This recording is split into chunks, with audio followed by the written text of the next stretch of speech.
बिस्मिल्लाहिर्रहमानिर्रहीम अस्सलाम वालेकुम। IS-16 property plant and equipment, उसमें अब तक हम लोगों ने देखा कि हमने अपने नॉन करंट एसेट्स को कौन सी वैल्यू के ऊपर रिकॉर्ड करना है, कब रिकॉर्ड करना है, उनको डेप्रिशिएट किस किस तरह से हम लोगों ने करना है।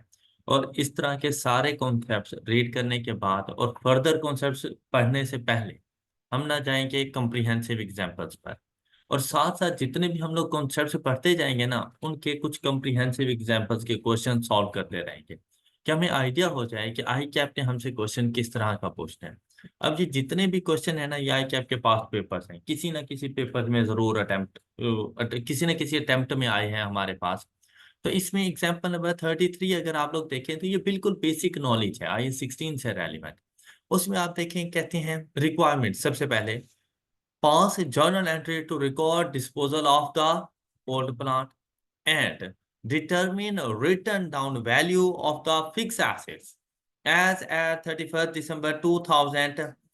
अब जब आप लोग ये क्वेश्चन सॉल्व करने लगते हैं ना, तो भाई आपने पहले पेज के ऊपर फर्स्ट रिक्वायरमेंट आपने जर्नल एंट्री बना कर देनी है डिस्पोजल ऑफ प्लांट के बारे में। मतलब अगर सपोज आपको नहीं भी आती, या आपको इसके लिए पहले और बहुत सी वर्किंग्स करनी है, तो भाई आपने इसके लिए एक पेज छोड़ देना है। फर्स्ट क्वेश्चन नंबर लिखा आपने, सपोज क्वेश्चन नंबर 33 आपने लिखा A option, journal entry for disposal of plant, heading the, and next page पे चलेंगे। और नेक्स्ट पेज पर जाकर आप लोगों ने determine return down value of fixed assets. अब ये हमारे पास मतलब इससे एक से ज्यादा फिक्स्ड एसेट मौजूद होंगे, उनकी रिटर्न डाउन वैल्यू बतानी है एज एट 31 दिसंबर 2017। तो रिटर्न डाउन वैल्यू बताने के लिए आपके पास उनकी कॉस्ट होनी चाहिए और उनकी कैमुलेटेड डेप्रिसिएशन होनी चाहिए। कॉस्ट में से कैमुलेटेड डेप्रिसिएशन लेस करोगे तो रिटर्न डाउन वैल्यू आपके पास आएगी। अब चलते हैं, मतलब यहां से हमें पता चल गया है कि हम लोगों ने करना क्या कुछ है। और उसके बाद हम लोग क्वेश्चन को रीड करेंगे। जैसे ही क्वेश्चन को रीड करने के लिए गए, यहाँ पर following information pertains to rose enterprises for the year ending 31 December 2000। अच्छा, हमसे जो रिटर्न ऑन वैल्यू पूछी गई थी वो भी 31 दिसंबर 2017 की। अब यहाँ पे कहते हैं first point, acquisition of land and construction of. अब देखिए, लैंड हमने एक्वायर की, परचेज की, और क्यों एक्वायर की या परचेज की? फैक्ट्री बिल्डिंग को कंस्ट्रक्ट करने के लिए। उससे रेलिवेंट उसने सारी information they. Cost of free hold land purchased with old building structure. अब अक्सर ऐसा होता है कि आप लोग वो लैंड परचेज करने के लिए जाओ, कभी तो ऐसा होगा कि फुल पीस ऑफ लैंड मिल जाएगा, बिल्कुल नीट एंड क्लीन, सिर्फ जाओ और कंस्ट्रक्शन स्टार्ट कर दो। कभी ऐसा होगा कि हो सकता है उसके ऊपर कोई पुराना स्ट्रक्चर मौजूद हो, लेकिन वो पुराना स्ट्रक्चर ना आपके काम का नहीं होता। मतलब एक पुरानी बिल्डिंग उसके ऊपर मौजूद है, किसी उन्होंने अपना न्यू घर उसके ऊपर नहीं तामीर करवाया, उन्होंने एज इट इज आपको सेल कर दी। अब आपने वो पीस ऑफ लैंड अपने पास परचेज किया 25,000 का। फिर क्या हुआ? Cost of demolishing of the old building structure. अब मुझे ये बताएं कि आपने उसके ऊपर हालांकि बिल्डिंग बनानी है, क्या आप उस ओल्ड स्ट्रक्चर को यूज करोगे? आपको डिमोलिश करना पड़ेगा। अब अगर आप डिमोलिश नहीं करते, तो क्या आपकी जो लैंड है अवेलेबल फॉर यूज हो सकती है? तो ये जो डिमोलिशिंग है हमारे पास ओल्ड बिल्डिंग स्ट्रक्चर की, ये हमारी बिल्डिंग की कॉस्ट का पार्ट नहीं बनेगी। ये हमारी लैंड को अवेलेबल फॉर यूज के लिए है। और हमारे पास रूल भी यही था कि नॉन करंट एसेट्स को अवेलेबल फॉर यूज कंडीशन में लाने तक तमाम एक्सपेंसेस कैपिटलाइज करने हैं। इसने कैपिटलाइज होना है, ये आपका एक्सपेंस नहीं है, इसने कैपिटलाइज होना है, लेकिन ये कैपिटलाइज फैक्ट्री बिल्डिंग की कॉस्ट में नहीं होगा, ये लैंड की कॉस्ट में होगा। आपने लैंड को अलग से रिकॉर्ड करना होता है, लैंड की प्राइस अलग से देखनी है और बिल्डिंग के प्राइस को अलग से देखना है। लैंड डेप्रिशिएट नहीं होनी, बिल्डिंग ने डेप्रिशिएट होना है, इसीलिए आपको दोनों की कॉस्ट अलग अलग मालूम हो। तो demolishing of old building structure ये कैपिटलाइज होगा, लेकिन लैंड की कॉस्ट के अंदर।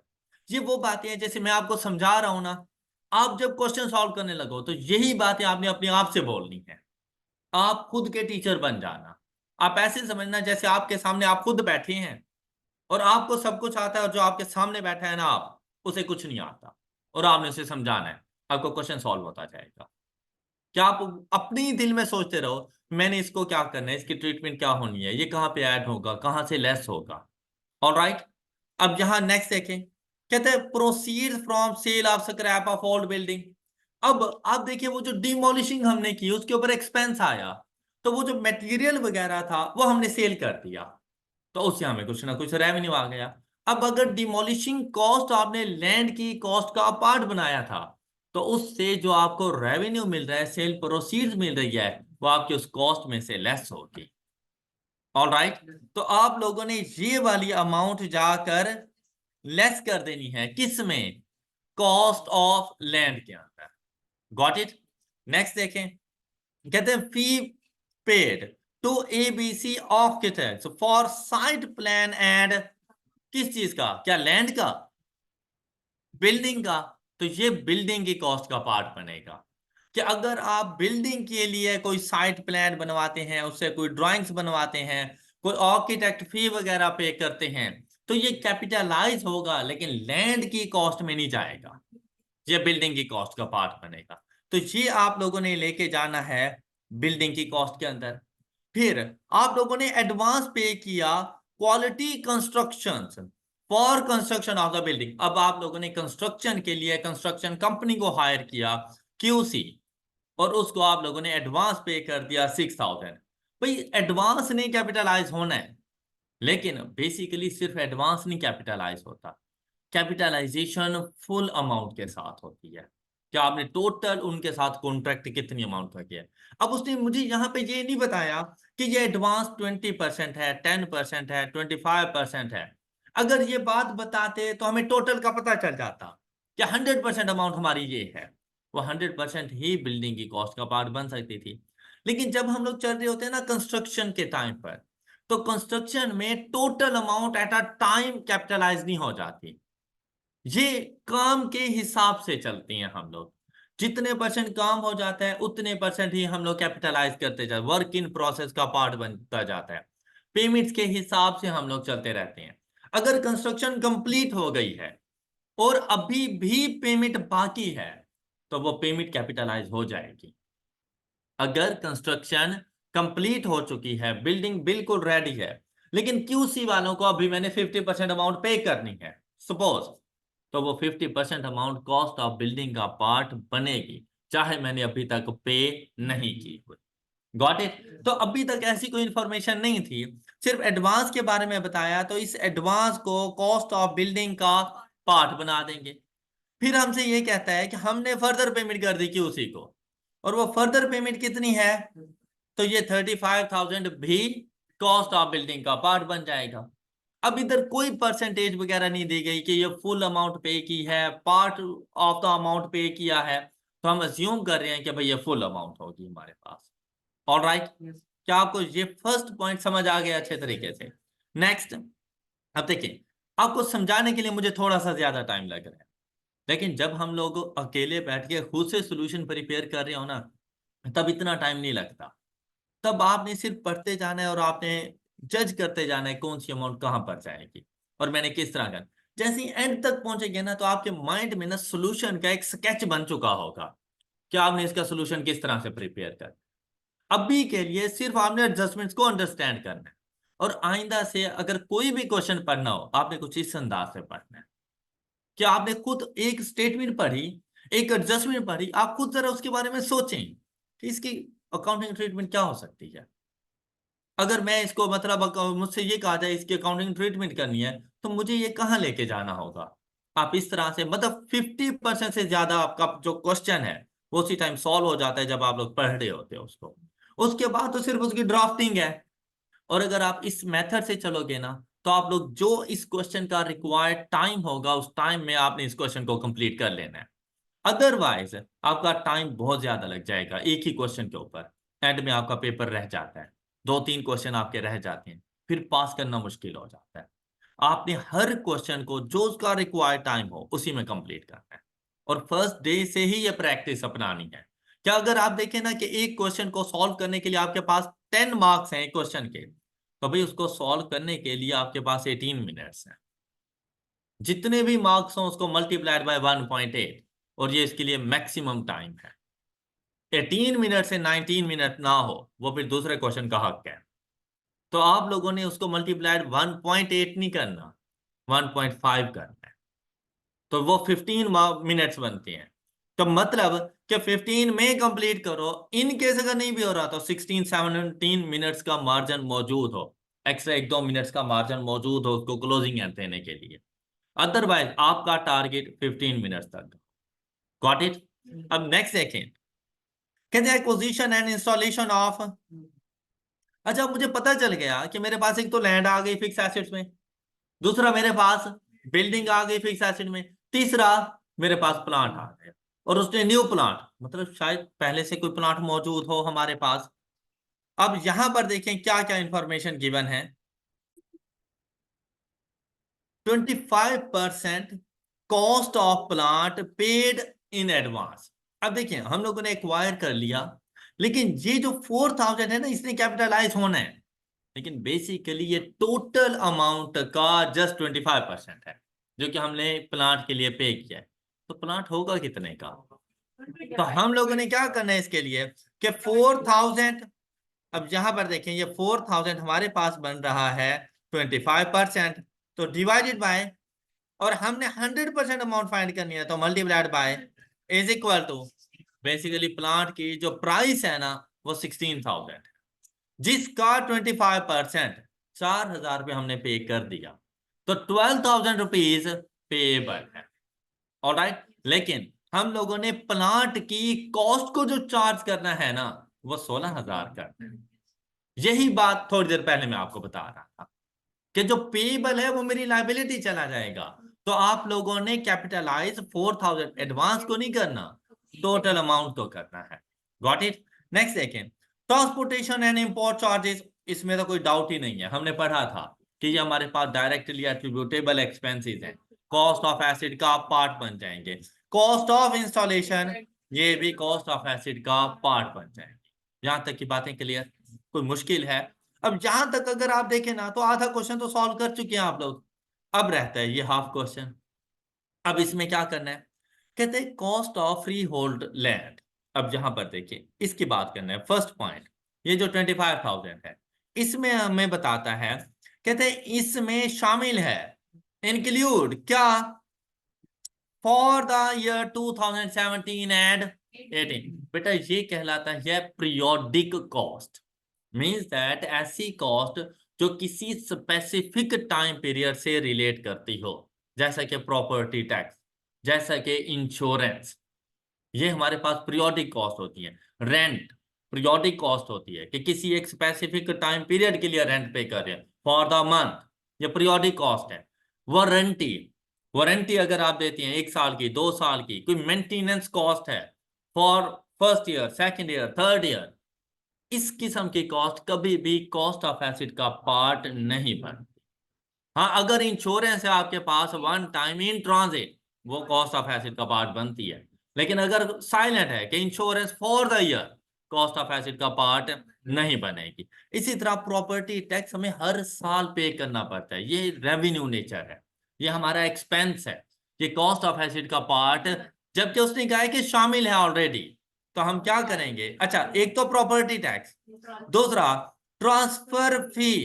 अच्छा ट्रांसफर फी क्या मतलब, भाई लैंड उसके नाम पर थी, अब उन्होंने हमारे नाम पे ट्रांसफर कर, ये लीगल चार्जेस शामिल होती हैं और ये पहले से शामिल है, इसको हम कुछ नहीं करेंगे, 850 को कुछ नहीं करना। लेकिन प्रॉपर्टी टैक्स 120 हम अपनी इस प्राइस में से लेस कर देंगे, इसमें ऑलरेडी शामिल था तो इसमें से 120, अब यहाँ पे 120,000 नहीं लिख देना, अमाउंट इन रुपीज 1000 पहले से लिखा हुआ है।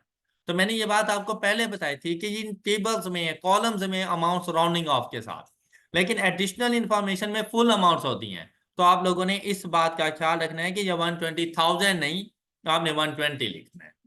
ये बात समझ आ गई? देखो फर्स्ट पॉइंट अकाउंट फॉर हो गया है। अब मुझे सिर्फ इतना पता है कि सोल्यूशन में जैसे ही जाऊंगा तो मैंने लैंड की कॉस्ट जो 25,000 ली थी उसमें से प्रॉपर्टी टैक्स लेस कर देना मैंने। Got it. अच्छा नेक्स्ट देखें फिर, कहते हैं factory building was available for use from अच्छा, मेरा अकाउंटिंग ईयर भी 2017 अभी चल रहा है, अवेलेबल फॉर यूज हुई 2017 1 जुलाई, मतलब लास्ट 6 मंथ की डेप्रिसिएशन चार्ज होनी है बिल्डिंग के ऊपर। The final invoice of ₹19,000 is still. अब देखिए, मैंने क्यूसी को जो पेमेंट की थी 6,000 कैपिटलाइज कर दी, 35,000 कैपिटलाइज कर दी, लेकिन अभी भी अनपेड अमाउंट है, तो उसको भी कैपिटलाइज करें। और ओके, और वो मेरी लायबिलिटी भी बन जाएगी फिर। और वो अमाउंट कितनी है हमारे पास?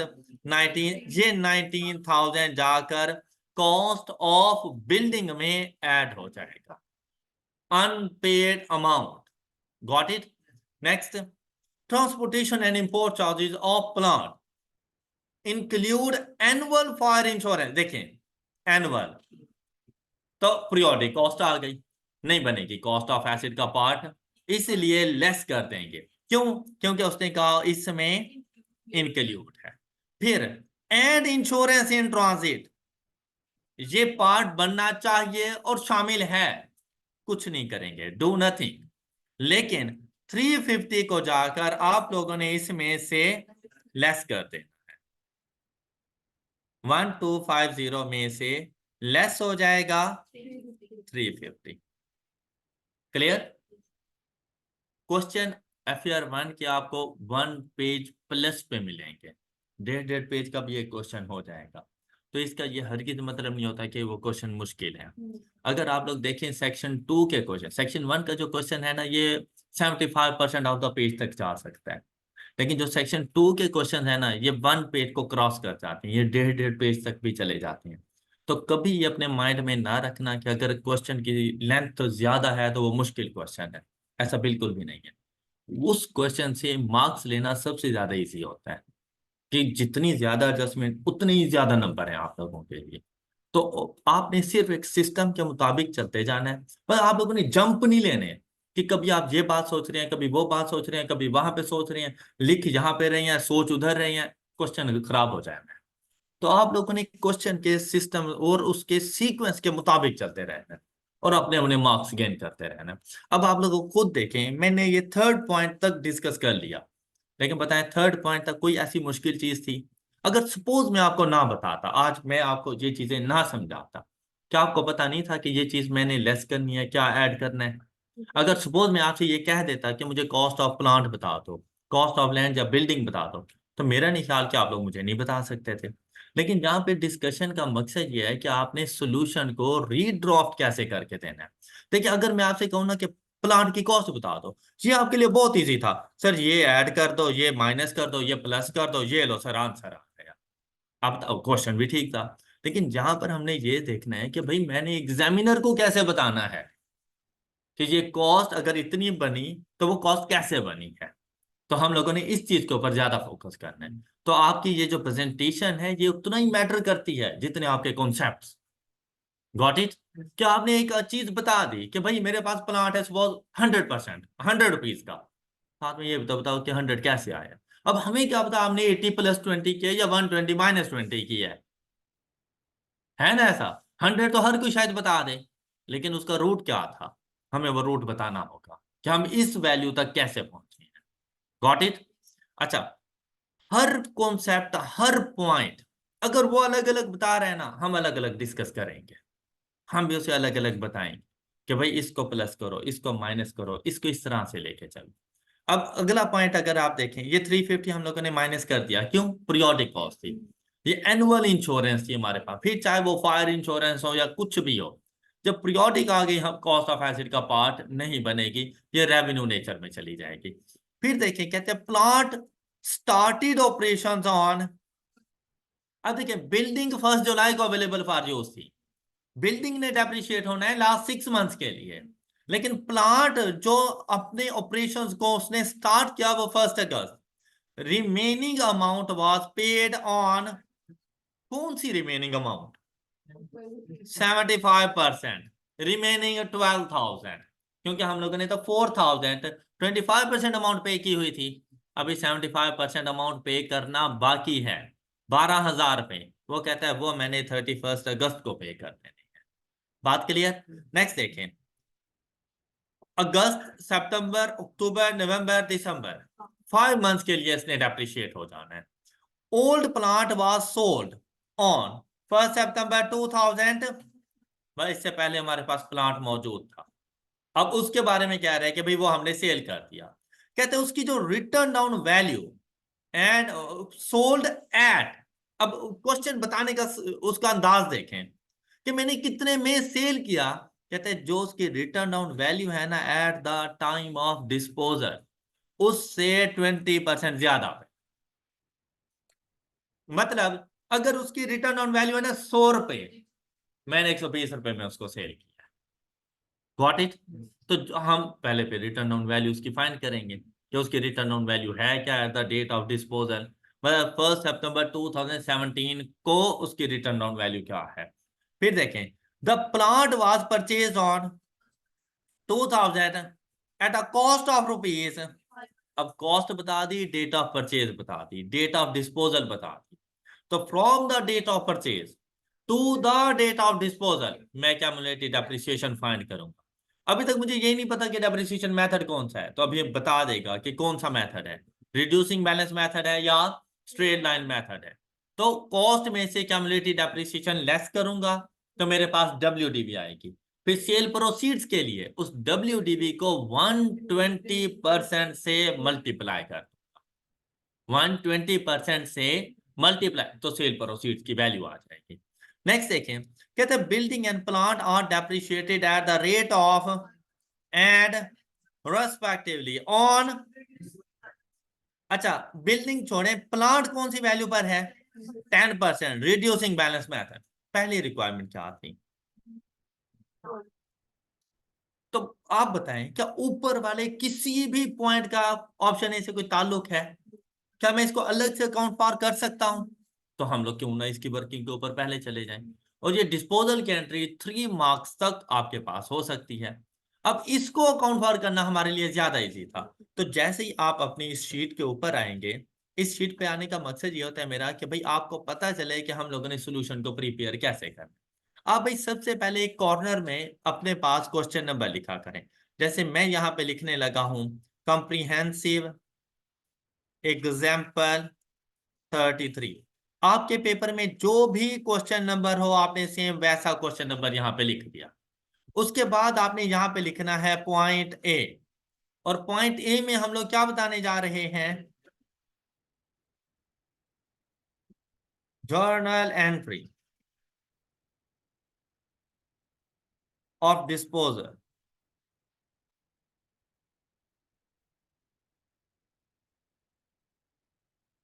जी। अब जर्नल एंट्री देखें, अपने काम को भाई बहुत ज्यादा इजी रखना है। किस तरह से? आपको पता होना चाहिए कि भाई जब डिस्पोजल हो रहा है तो लाजमी बात है प्लांट ने क्रेडिट हो जाना है। तो आपने प्लांट अकाउंट को क्रेडिट किया। अच्छा ये बात तो बहुत सिंपल आ गई कि प्लांट अकाउंट क्रेडिट अपनी कॉस्ट से होगा। और उसने हमें कॉस्ट बता दी कितनी? 8.5 मिलियन। अच्छा अब ये आप पे डिपेंड करता है कि क्वेश्चन में राउंडिंग ऑफ करते हैं या नहीं करते। इन केस अगर आप करेंगे तो स्टार्ट में बता दें ऑल अमाउंट्स इन रुपीज 1000। यहाँ पर आप फिर बता दें रुपीज इन 1000। अब चाहे आप राउंडिंग ऑफ करते रहें, अब कोई फर्क नहीं पड़ता। तो 8500, अदरवाइज 8.5 मिलियन लिख लें यहाँ। फिर आपके माइंड में उसी टाइम पे क्लिक करें कि भाई मैंने यहाँ पर इसकी क्यूमुलेटिव डेप्रिसिएशन लिखनी है जो कि हमें नहीं पता। ओके, तो कैसे पता चलेगा? वर्किंग करेंगे। तो यहां पर भाई फौरन बताओ कि भाई वर्किंग 1 जाके चेक करो। अगर आप ये नहीं लिखते आपको वर्किंग का कोई नंबर नहीं मिलना। वर्किंग के मार्क्स उस टाइम पर होंगे जब आप उसे यहां से भेजोगे। भाई अगर आपको ये पता करना है कि मैंने ये कैमुलेटिव डेप्रिसिएशन जो भी अमाउंट आएगी कैसे फाइंड किया है, जाओ मेरी वर्किंग 1 देखो। अब वो आपके क्वेश्चन में वर्किंग 1 ढूंढेगा और वहां पर जाके देखेगा आपने वर्किंग कैसे की। और वहां से भी आपको 1 या 2 नंबर देकर आएगा कि आपने वर्किंग बिल्कुल ठीक की हुई है। ऑलराइट। लेकिन अगर आप जहां पे रेफरेंस नहीं दोगे वो कभी आपकी वर्किंग को नहीं चेक करने वाला। तो आपने जो भी वर्किंग हो आपने उसे बतानी।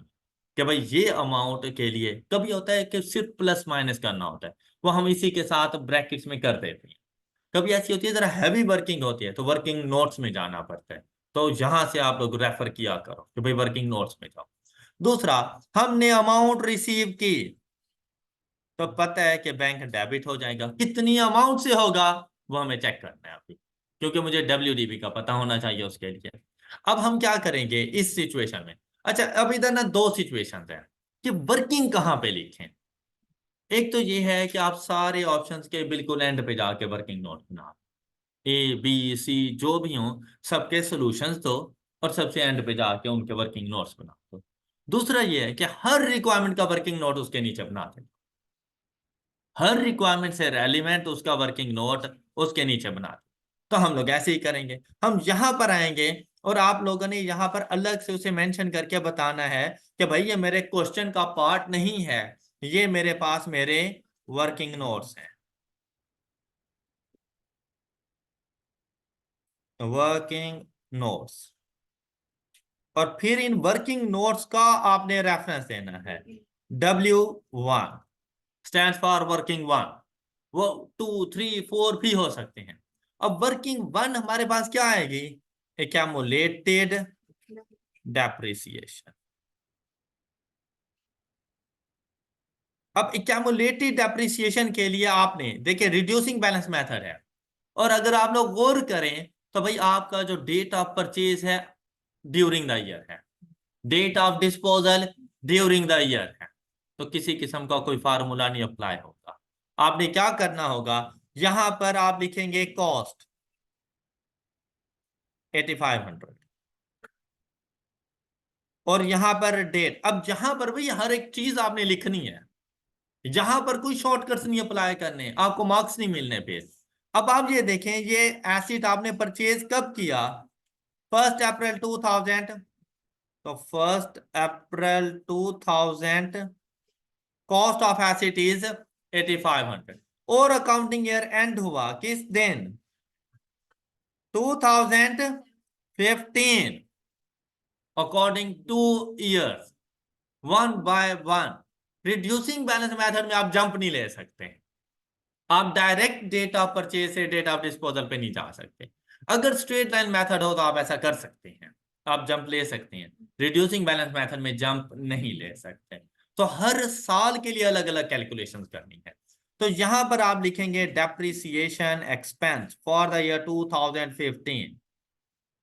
अच्छा, अब ये कैसे आएगा 8500? ये देखिए इसकी वर्किंग मैं इसके सामने कर रहा हूं, multiplied by and multiplied bye 9/12, शाबाश।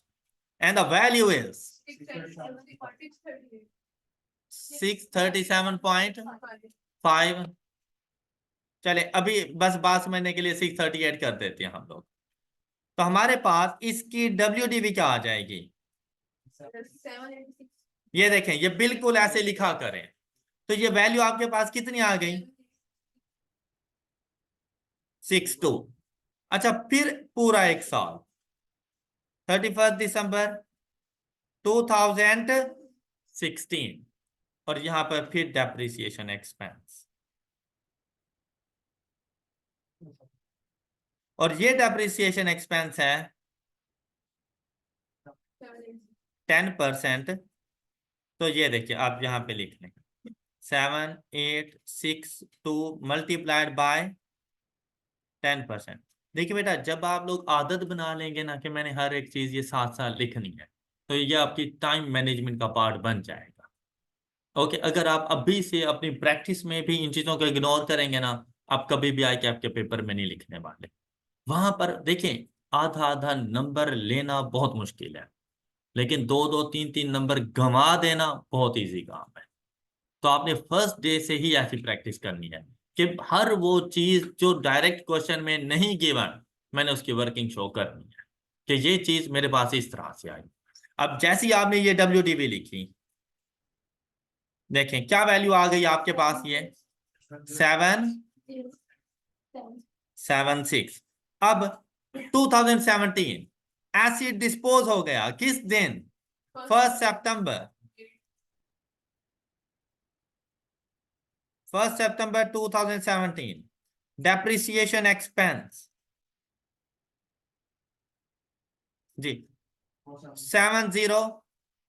अच्छा, ये जो वैल्यू आपके पास आएगी 7076 multiplied by and multiplied by 8/12। शाबाश जी। 472। और यहां से ये value WDV of the asset is 66। ये WDV आपको मिली किस दिन? At the date of this. तो एक्यूमुलेटेड डेप्रिसिएशन क्या होगी? क्या is equal to cost minus WDV is equal to 18। तो यहां चला जाएगा 1896। ऑल राइट, कोई इशू? अब हमने देखना है कि भाई हमने अमाउंट कितनी रिसीव की। वैसे आपको दिखते ही पता चलने गया था कि यार मुझे गेन हो रहा है, गेन ऑन डिस्पोजल। कैसे? क्योंकि WDV का 20% एक्स्ट्रा पे बेच रहा हूं, तो वो जो 20% है वो मेरे पास गेन है। अब बैंक में मैंने कितनी अमाउंट रिसीव की, तो इसके लिए देखिए, अब ये छोटी सी वर्किंग थी तो ये यूं इधर ही शो की जा सकती थी। देखिए, at the date of disposal आपके पास WDV कितनी है? 6604। तो आप यहां पे लिखेंगे 6604। कहां से पता चली? क्या क्वेश्चन में गिवन थी? कहां से पता चली? वर्किंग वन, ये 6604 फौरन मैंने बताया भाई, वर्किंग वन से मुझे पता चला ये। और इसको मल्टीप्लाई करेंगे 120% के साथ। अब ये क्वेश्चन में गिवन था, गॉट इट? तो वैल्यू क्या आ रही है? 7925। अब आपके पास लाजमी बात है भाई, डेबिट साइड याद है क्योंकि गेन है ना, तो गेन के लिए बैलेंसिंग अमाउंट प्रॉफिट और लॉस काउंट आएगा क्रेडिट साइड पर। देखिए क्या अमाउंट आ रही है बैलेंसिंग? जी जी, 13 20 6 11 1। और आपके पास ये, अच्छा, अब उसने क्या कहा था, नरेशन लिखनी है या नहीं लिखनी? तो अब आपने लिखनी है। आपने लिखना है डिस्पोजल ऑफ,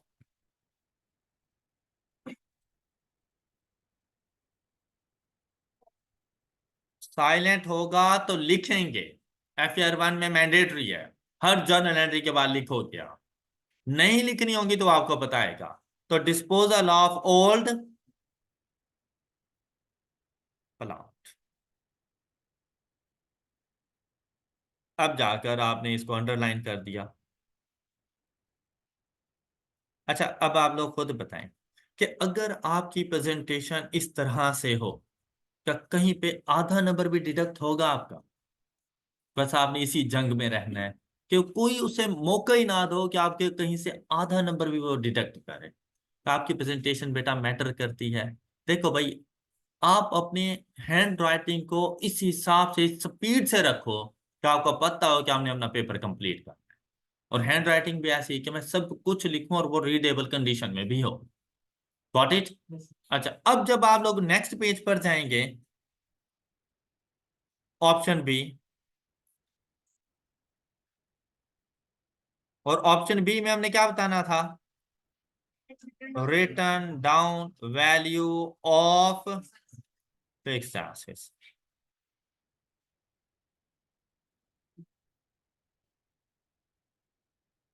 अब उसके लिए आपके पास फिक्स एसेट कौन कौन से बन रहे हैं आपके?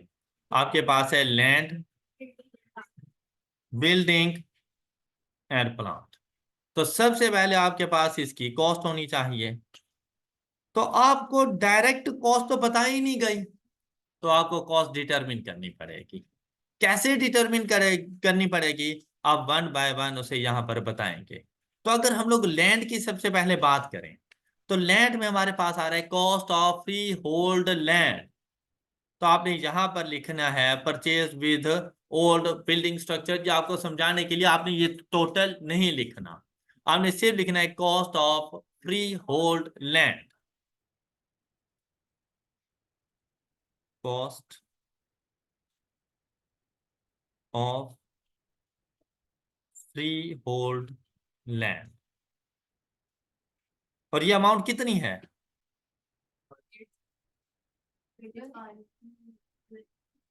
Rupees in 1000। अच्छा भाई, यहां से तो 25,000 मिला ना। हाँ, अब इसमें एडजस्टमेंट करनी थी। एडजस्टमेंट वन क्या?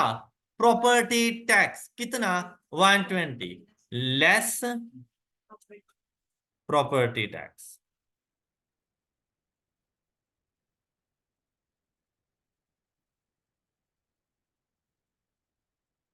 120। अब देखो, उसे पता चल गया है कि आपने जो एडजस्टमेंट थी ना, एक्स्ट्रा एडिशनल इंफॉर्मेशन, उसको एडजस्ट कर दिया है। नेक्स्ट देखें आपके पास। अब देखें, यहां से फर्स्ट पॉइंट अकाउंट फॉर हो गया आपका। यहां से देखें, डिमोलिशिंग, मतलब आपने कॉस्ट ऑफ डिमोलिशिंग इतना बस लिख दो। और वो कितना है? 1500। कॉस्ट ऑफ,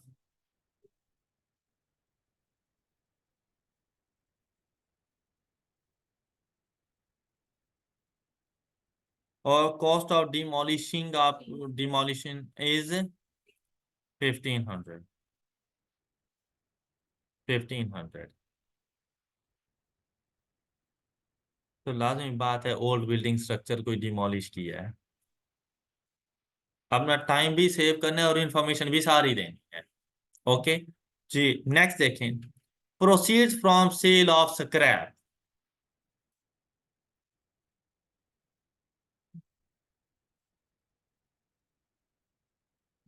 अच्छा, यहां पर एक और मेथड भी हो सकता है, कॉस्ट ऑफ डिमोलिशिंग ब्रैकेट में 1500 लेस, और ये जो आपके पास अमाउंट आई है 250, तो आप 1250 सामने लिख दो। इस तरह से भी कर सकते हैं। अलग अलग से लिखना चाहो, ये बेस्ट वे है। लेकिन जब टाइम की शॉर्टेज हो, आपको पता हो कितना टाइम नहीं है, तो आप लोग cost proceed from sale of scrap, उसमें 1500 लेस 250 इज इक्वल टू 1250 लिखते हैं। हाँ जी। प्रोसीड फ्रॉम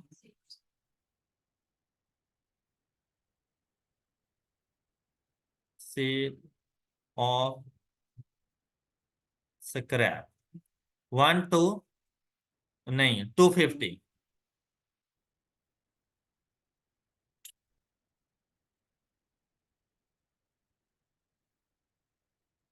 लेस हो जाएगा जी। नेक्स्ट, आर्किटेक्ट फी। अच्छा, यहां पर सिर्फ वो आर्किटेक्ट फी आप लोग लिख लिया करें, और वो कितनी है? 800। क्या? अच्छा, कॉस्ट ऑफ लैंड में किसी किस्म की कोई और एडजस्टमेंट आएगी? हम्म। अच्छा, अब हम लोगों ने लिखना है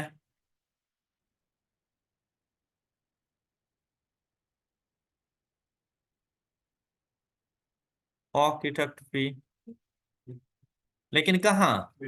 बिल्डिंग के कॉलम। 800। अच्छा, आप लोग ना इसको अलग अलग करके भी लिख सकते हैं। क्या? फर्स्ट पार्ट बना लें cost of land, second part बना लें cost of building, third part बना लें कॉस्ट ऑफ प्लांट। आप इस तरह, जरूरी नहीं आप कॉलम बनाएं। बस अब जैसे ही मुझे चले, इसको इस तरह से कर लेते हैं। यहां से ये देखिए, ये खत्म हो गया। सिर्फ यहां पर आएंगे। पर देखिए, कोई हार्ड एंड फास्ट रूल नहीं है इस चीज में। आप लोगों ने अपनी वर्किंग को किस तरह शो करना है। यहां पर आप लोग आए, आप सिर्फ इतना लिखते हैं यहाँ, कॉस्ट ऑफ लैंड। अब ये कॉस्ट ऑफ लैंड आपकी कंप्लीट हो चुकी है, एंड द कॉस्ट इज। अब जरा इसके बारे में जरा मुझे बताएं, क्या वैल्यू आ रही है? 26,130। फिर आप लोग आ जाएं, कॉस्ट ऑफ,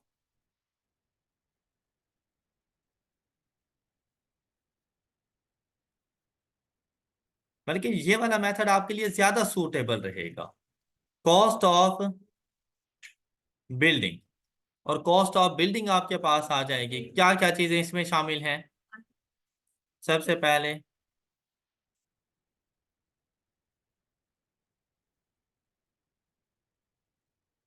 आर्किटेक्ट फी 800। जी। Next, advance to QC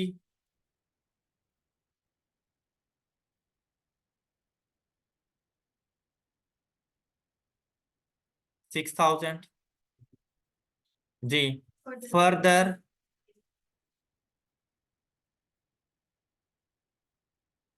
payment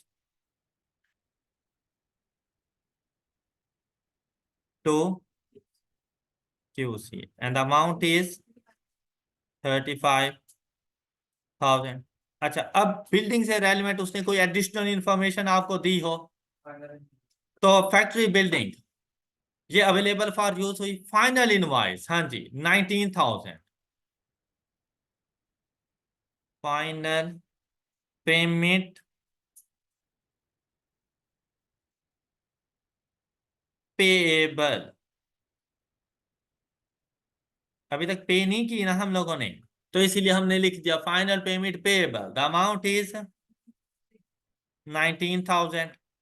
ji. Second वाला पॉइंट भी गया। इसके अलावा सब प्लांट से रेलिवेंट है। तो कॉस्ट ऑफ बिल्डिंग आ गई आपके पास, and the cost of building is 60,800। ये कॉस्ट ऑफ बिल्डिंग आ गई आपके पास। फिर कॉस्ट ऑफ प्लांट। जी। Cost of plant, the first one is cost of plant paid in advance. अच्छा, आप इसको कंबाइन करके भी लिख सकते हैं, टोटल कॉस्ट ऑफ प्लांट, लेकिन हम लोग यहां पे लिखते हैं एडवांस पेमेंट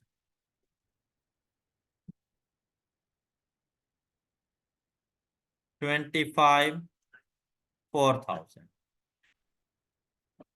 जी। फिर amount payable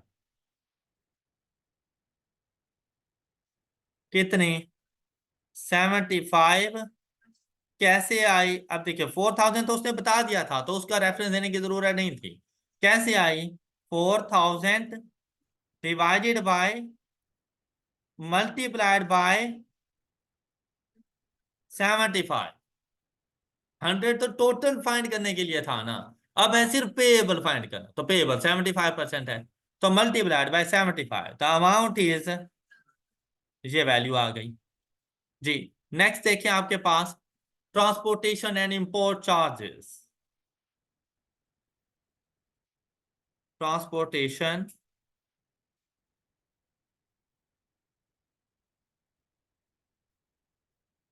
and import charges. अच्छा, ये टोटल कितने हैं?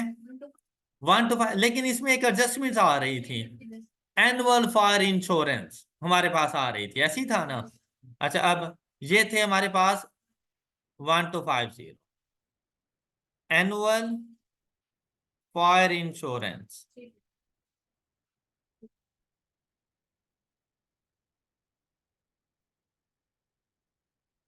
लेस करेंगे 350। जी। इसके अलावा कॉस्ट ऑफ इंस्टॉलेशन,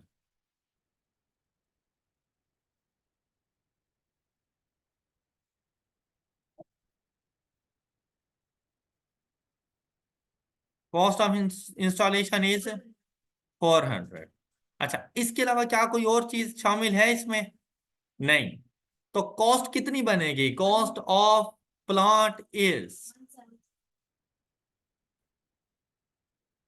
17। अच्छा, यहां तक किसी को कोई इशू? अच्छा, मैंने उसे क्या बतानी थी? Return down value. अब हम लोग आएंगे WDV ऑफ फिक्स्ड एसेट्स।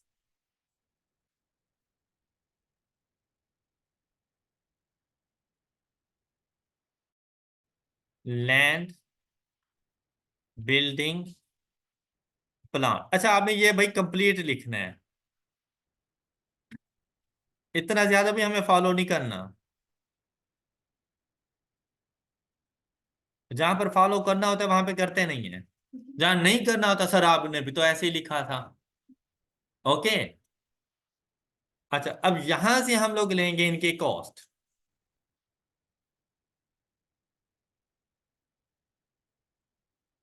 तो लैंड की कॉस्ट 26130, बिल्डिंग की कॉस्ट 60800, और प्लांट की cost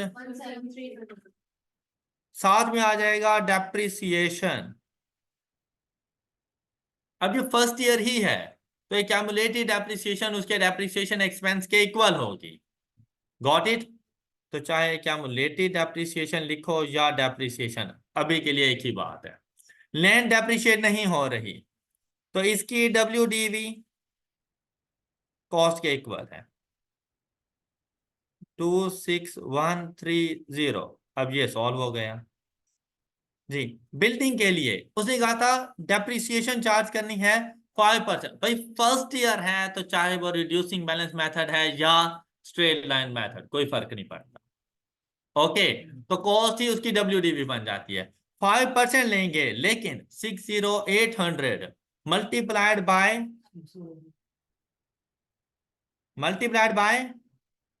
and multiplied by 6/12 is equal to 15।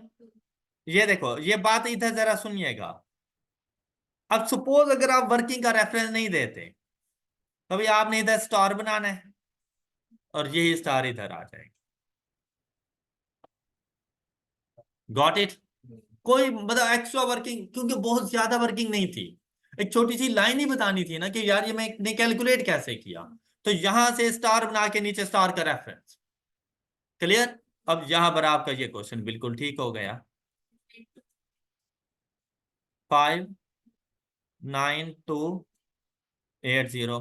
अच्छा, 17300 multiplied by 173 10% and multiplied bye 5/12। 1 अगस्त से अवेलेबल फॉर यूज था 721।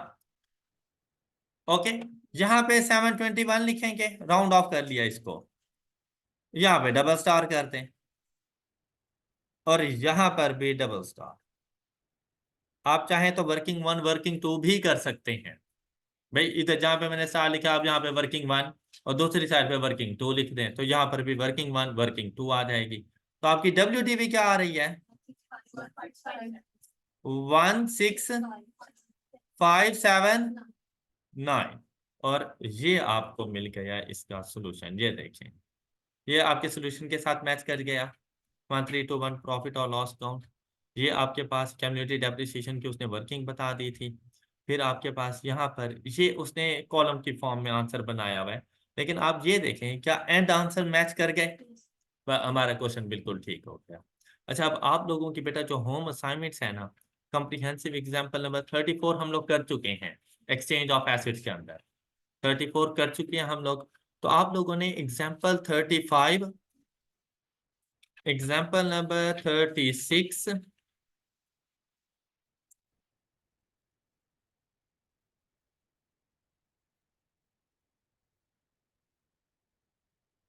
जी, 36 तक, example number 35 and example number, और जितना आप तक पढ़ लिया है आपने ये रिवाइज कर, ये दोनों एग्जाम्पल अच्छे तरीके से, इसका सोल्यूशन नहीं देखना आपने। जैसे एग्जाम्पल नंबर 36 में सिंपली अकाउंट्स बना कर देने हैं, तो भाई आप लोगों ने अपने पास 3 अकाउंट्स मेंटेन कर लेने हैं, cost, accumulated depreciation and assets disposal. अभी एसिड डिस्पोजल एज सच मैंने आपको नहीं पढ़ाया, लेकिन आपने पढ़ा हुआ है ये चीज, जितना नॉलेज है उसको आप लोगों ने इंप्लीमेंट करना है।